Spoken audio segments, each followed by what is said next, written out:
What's going on? I'm Paul the Motor Guy, and welcome to my YouTube channel. For those who don't know me, I'm a rider coach and a motorcycle sergeant for the biggest motorcycle unit in Texas. I'm also the owner and instructor at ProRider Central Texas. The goal of this channel is to pass on riding tips, practice drills, and defensive riding strategies to my fellow riders. If this is your first time here and you're serious about improving your skills and taking your riding to the next level, then hit that subscribe button and don't forget to hit that bell icon so you don't miss any new videos that I post. In this video, I'm going to go over how to do the slow cone weave. I will cover 6 tips you need to work on when doing this exercise. And at the end of this video, I'm going to give you a very, very important tip. So hang tight. Now, the purpose of the slow cone weave is to build on the lean and transition control of your motorcycles at low speeds. And it will help with developing a flow between you and your motorcycle. It will also help with the proper use of the throttle, clutch, head and eyes, handlebar turn, and leaning the motorcycle. Now, you can get through this exercise with very little motorcycle lean, but by leaning the motorcycle, it makes this exercise much, much easier. Now, here are 6 tips you need to do when doing this exercise. Tip number 1. You want to maintain a steady throttle and stay in the friction zone. Tip number 2, do not look at the cones. If you look at the cones, you will tend to hit the cones.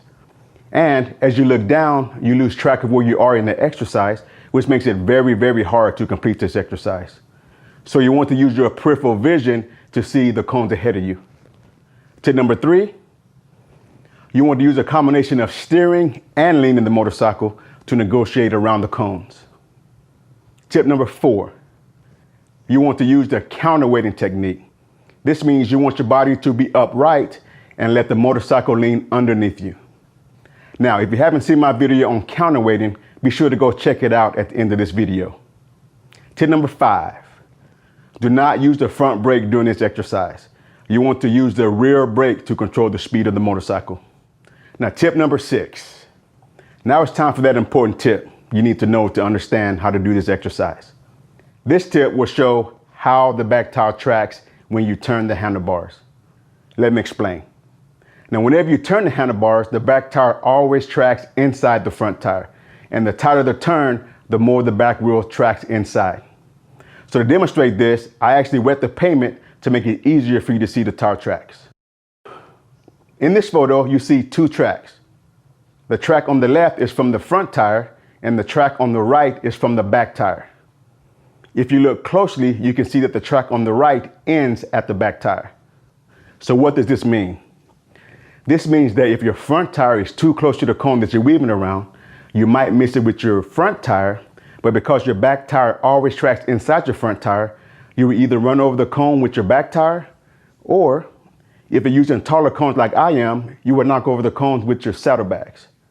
So to correct this, you must hold the handlebar turned a little bit longer to get the motorcycle further outside the cone that you're going to weave around. Now, if you're riding a motorcycle with saddlebags, this is a very, very good thing to know, because if you're going around any obstacle like a pole or a vehicle, you don't want to clip that object with your saddlebags. And I hope this video helps the next time you're practicing the slow cone weave. And if you found this video helpful, be sure to smash that like button and don't forget to subscribe and hit that bell icon. Also, comment below and let me know the problems you have when practicing the slow cone weave. So till next time, practice, practice, practice, and ride safe.